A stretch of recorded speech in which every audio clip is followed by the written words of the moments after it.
So good afternoon and welcome to everyone who's joining us here in person as well as to those who are online.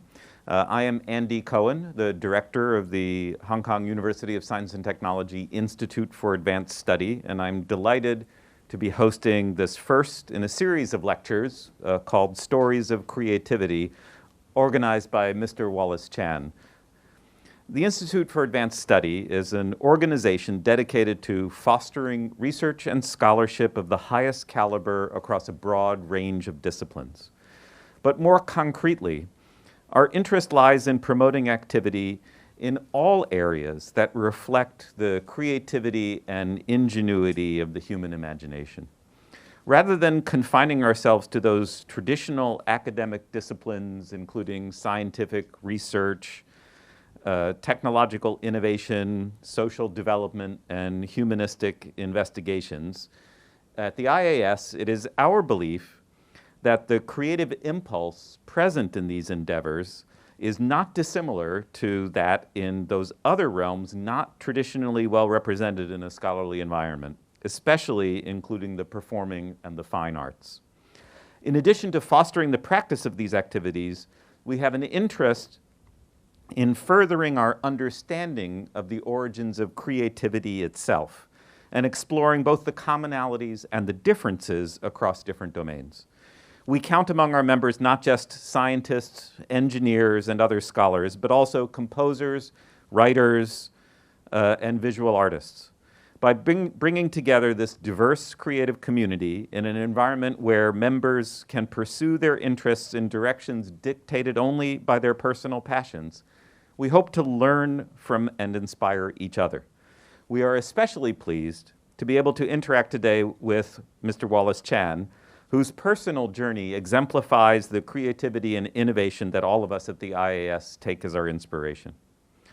Mr. Wallace Chan, Chen Shiying Xianshang, is an internationally renowned artist known especially for his exceptional work and innovations in the crafting of jewelry. He became a gemstone carving apprentice at the age of 16, and in the 5 decades since then, his creativity and curiosity have led to a myriad of jewelry innovations, including but not limited to the Wallace cut, an illusionary 3-dimensional carving technique, the invention of elaborate gemstone settings without the use of metal claws, and most recently the Wallace Chan porcelain, a groundbreaking material that is 5 times stronger than steel. Mr. Chan has garnered worldwide recognition as the first Chinese jewelry artist to exhibit at prestigious art fairs like the European Fine Art Fair and the Biennale des Antiquaires, and his works are held in the permanent collections of many museums, including the British Museum and the Capital Museum of China. Today's lecture will be using an innovative live hologram technology and is the first such lecture, as far as I'm aware, at HKUST. Mr. Chan will be joining us from Shanghai, where he will be presented at Hong Kong as a live person on stage to speak and interact with today's audience. We will begin first with a half-hour presentation by Mr. Chan to be followed by a question and answer session with questions taken from both the live audience and those joining us on Zoom. So without further ado, please join me in giving a warm welcome to Mr. Wallace Chan for his talk today on the future of creativity.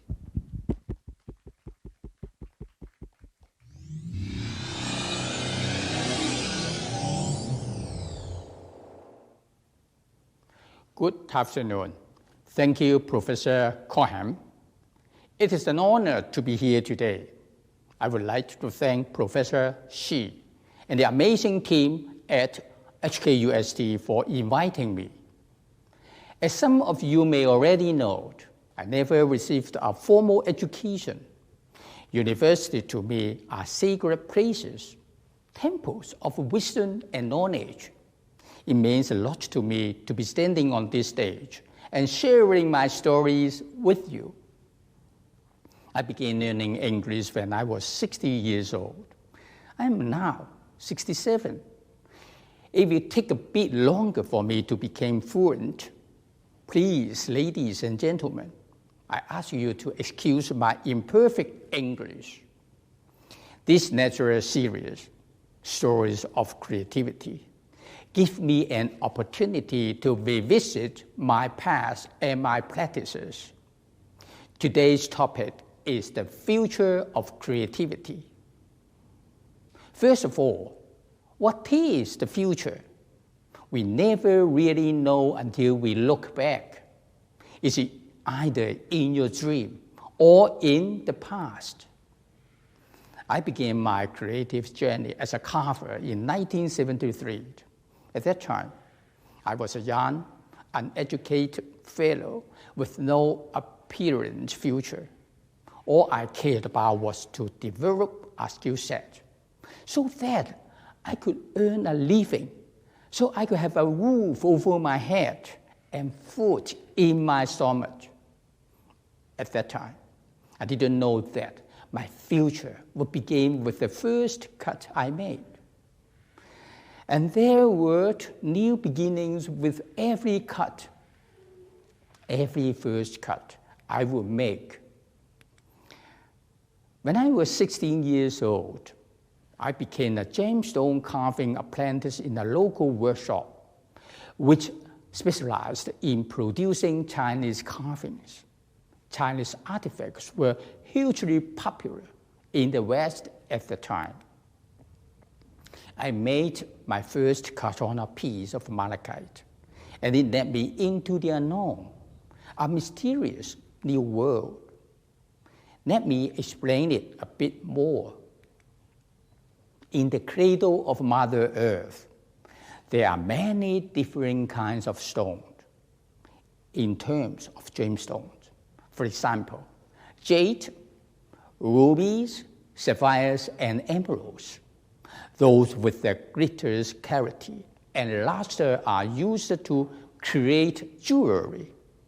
And those with poor clarity and luster are made into carvings and artifacts.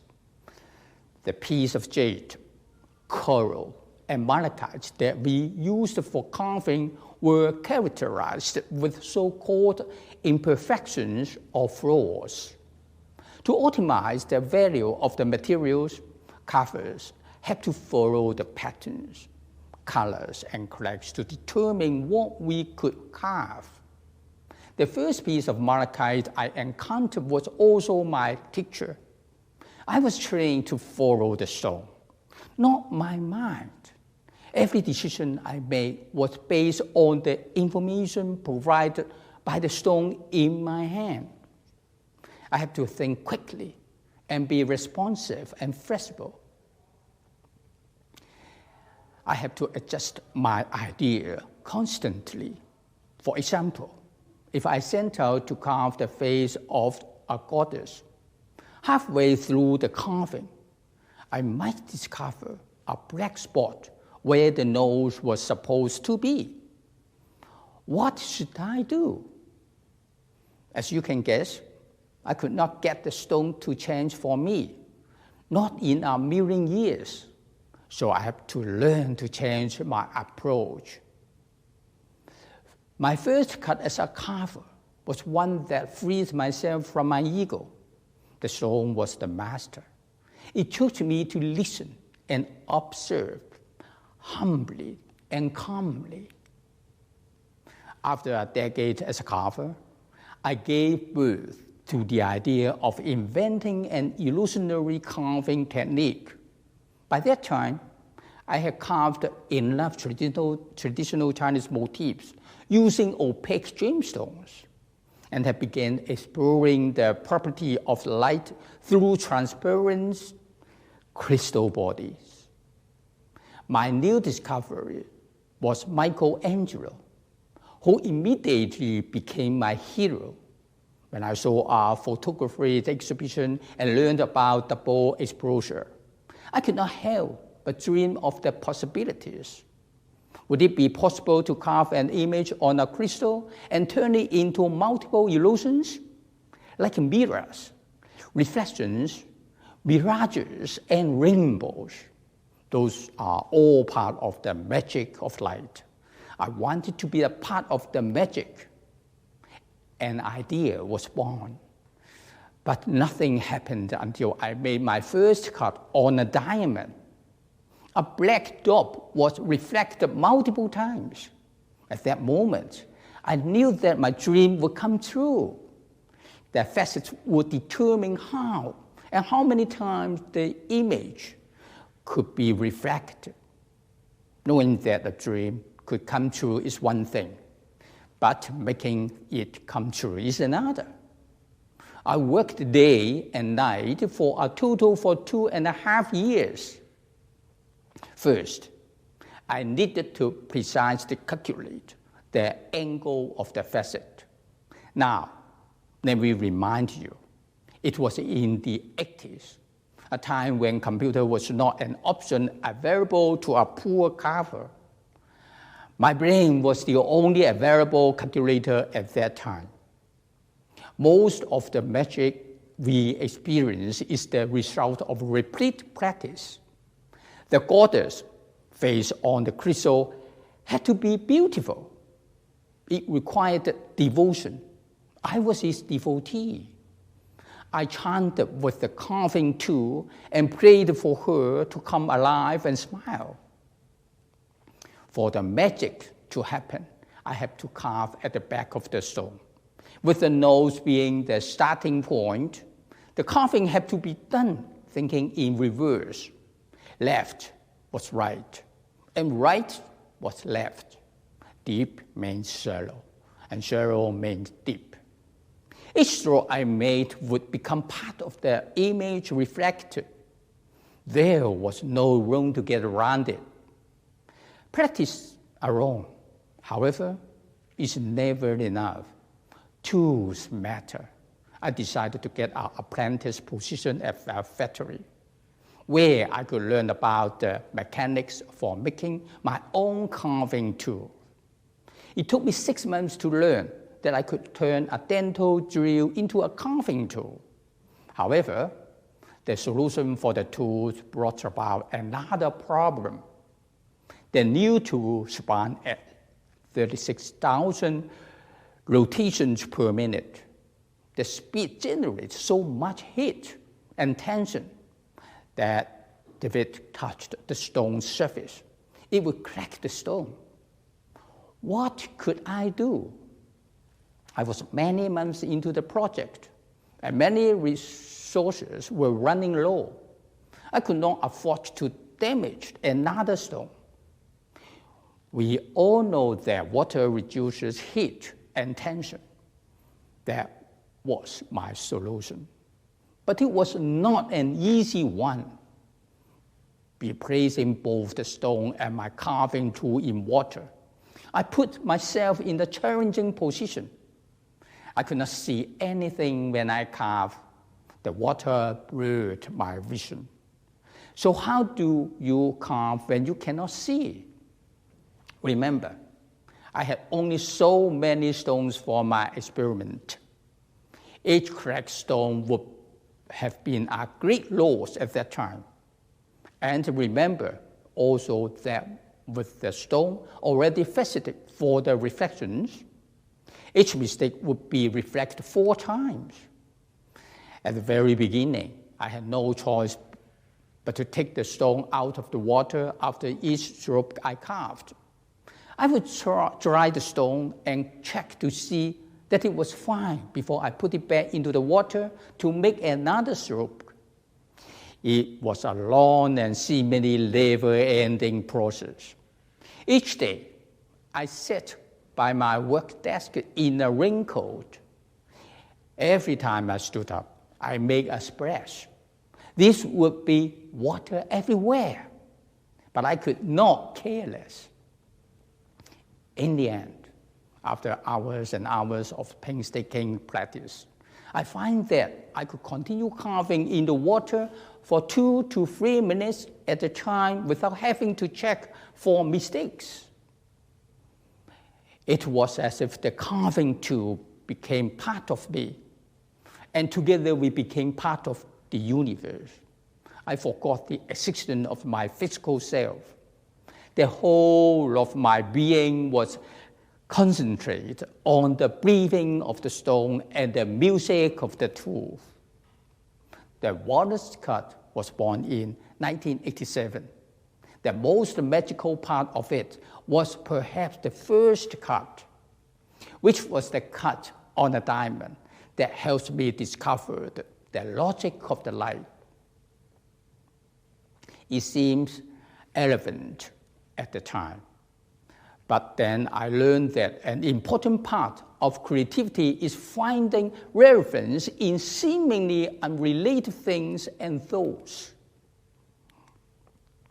I still remember my first cut on a piece of jade. The color went from green to colorless. I had no idea what went wrong. I thought it would be just like cutting other stones. But it turned out that cutting jade is a whole new universe. Jade is subject of its own. Knowing about other stones may help a little, but it is not enough to make you an expert in jade. Jade is a material used for weapon and sacred, religious objects. It is a symbol of virtue, a token of love, power, and wealth, an embodiment of Chinese ideals, and a carrier of hybrid culture, a teacher and a gambler's dream. How should one approach cutting jade to bring out the best of it? If you look at a piece of jade, you may see a deep green. It may appear so attractive that it will make you dream. But what happens if we flip it over? That's where the gambler's dream may fall apart. The distance between success and failure is so close when it comes to jade cutting, unlike diamond cutting. So far, there is still no technologies that can help you analyze the truth of jade. Each piece of jade has a world of its own. To know how and where to cut it, the jade cutters gather their knowledge, experience, and courage, and spend a lot of time just looking at the stone. I have a friend who had kept a piece of jade for 20 years, and he still has not decided on the best way to cut it. The dream is still there. So, he said, the first cut will decide the second, the third, and the fourth, and then fate of the stone and its cutter. I spent 3 years figuring out the mystery of jade. In 2003, I invented a jade cutting and polishing technique, which I patented not long later. If you look at this creation, still life, the wings of the sculptor are just about 2 millimeters thick, making a piece of jade this thin while at the same time retained its color was both a challenge and a lot of fun. The story of still life takes me back to another first cut I made. In 2012, I was the first Chinese to exhibit at the Paris Biennale. It was an honor, but also a lot of pleasure. At the fair, I was surrounded by the giants of the industry, including brands that were at least 100 years old. Compared to them, I was a baby. In fact, today, even at 67 years old, I'm still a baby. Growing up is a long, long process. At that time, it was one of the most prestigious fairs in Europe and the world. Of course, people were curious. Who is Wallace Chan? How can he have a booth in the main hall? What is he doing here?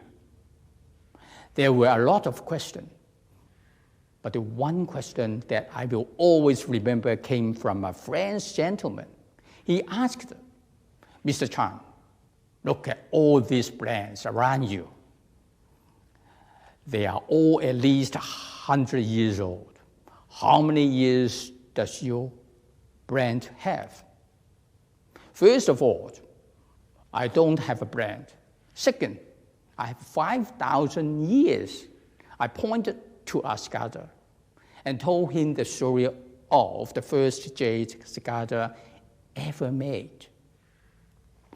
It was not made by me, but by a person who believed that the jade cigar would give raising to a newborn baby and also send a deceased elder off to a faster, smoother reincarnation. The jade cigar was a welcome gift for life and a farewell gift for death.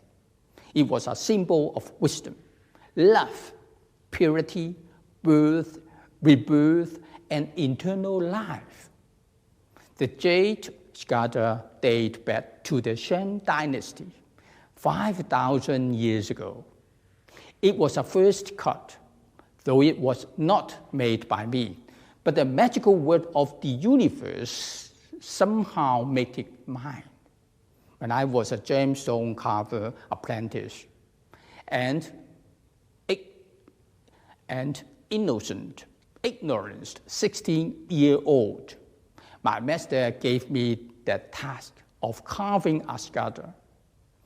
He showed me an image and told me to imitate it. I had no idea why. It looks so distorted, so ugly and unpleasant. I was carving Chinese goddesses, flowers and vases. Those were lovely, happy things. But since it was a task given to me, I have to say yes and try. I started to learn about the cigar, but my skills were limited at that time. I was still trying to get the hang of realisms. It was not possible for me to carve something too abstract. With practice, the form would not be a big problem. But it was the spirit that I could not capture. The cigar remained on my mind for many, many years. I became a believer, devoting my time to studying its stories and symbolism. Today, my cigars are among my most recognized pieces. The appearance of an idea may be a momentary thing, but each moment comes with deep roots that go all the way back to somewhere far, far away in time. What do you think is the first cut, maybe the 1,000th cut? It is new every time, and all the time, discovering that the future is made of the past and the present. I know I owe my every first cut to the many first cuts before me. A decade ago, I set out to innovate a traditional historical and popular material, porcelain. My first goal was to make it strong, so it would be hard enough to be the skeleton of my jewelry creations. After countless failures, the Wallace porcelain came to life. I owe the innovation to another first cut, not on a stone, not by my hand, but the very first cut on my heart. When I was 5 years old, I moved to Hong Kong with my parents and three siblings. We arrived by boat. The journey was tough, but our life at the end of the journey was even more difficult. We stayed at my grandmother's home, where we were not welcome. My grandmother was strict and cold. When it came to food, she was particularly harsh. Every night at the dining table. My siblings and I were given one plastic spoon to share. We were not allowed to have our own spoon because the adult wanted to slow us down. We were hungry all the time, and their biggest fear was for us to finish all the food. To be honest, there was hardly anything to eat. The soup was what we looked forward to, but without a spoon, we could not taste it. Perhaps that was how I acquired my patience. I remember waiting forever for my turn to use the flimsy, flappy plastic spoon. It was not a nice spoon, but it contained heavenly moments. It did not take long before I noticed that the adult had privileges. Each of them had their own spoon, unlike the plastic spoon I had to share with my siblings. Their spoons were solid, elegant, and firm. They make wonderful sounds when they hit the bowls. But most importantly, they didn't have to wait. Their spoon did not have to wait for the food, and the adults did not have to wait for their spoons. I so wished that I could have one of those spoons all to myself. I was 5 years old, hungry and helpless. The adult spoon became something I wanted to reach for, something that I thought would make me powerful. So one night after dinner, when everyone had left the table, one of the spoons called me out to me. I reached out, I grabbed it, but I did not expect it to be so much heavier and so much more slippery than the plastic spoon. I dropped it, and it broke. My grandmother heard it. Everyone heard it. She was extremely angry, and I was severely punished. The broken pieces of the spoon make a deep, deep cut on my heart. If only the spoon had not broken, but I was told that it was porcelain, and porcelain breaks easily. Now, we have to be clear here. I did not set out to innovate porcelain at 5 years old. Over time, I forgot about the incident, moved on with my life, and worked hard.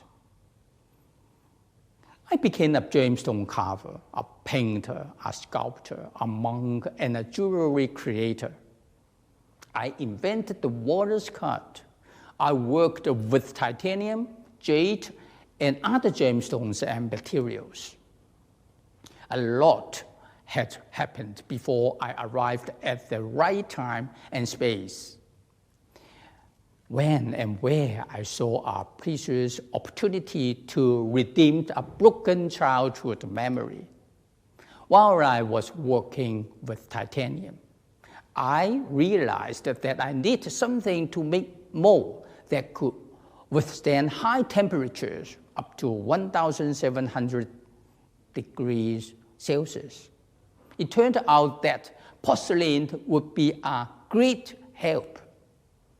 I had some knowledge of porcelain from a course I have taken at the local university out of curiosity, and from collecting purple clay teapots and visiting exhibitions on the subject. Porcelain became the solution to my titanium problem. It also came to me as a problem that needed a solution. Does porcelain have to be breakable? As a creator, I am always greedy, always thirsty. The more materials I can master, the freer I become. I was eager to add porcelain to my palette, my toolbox, and my treasure chest. It took me 7 years to complete the creation of my first ever porcelain ring, which is now in the collection of the British Museum, named A New Generation. It marks the new chapter in my decades-long creative journey.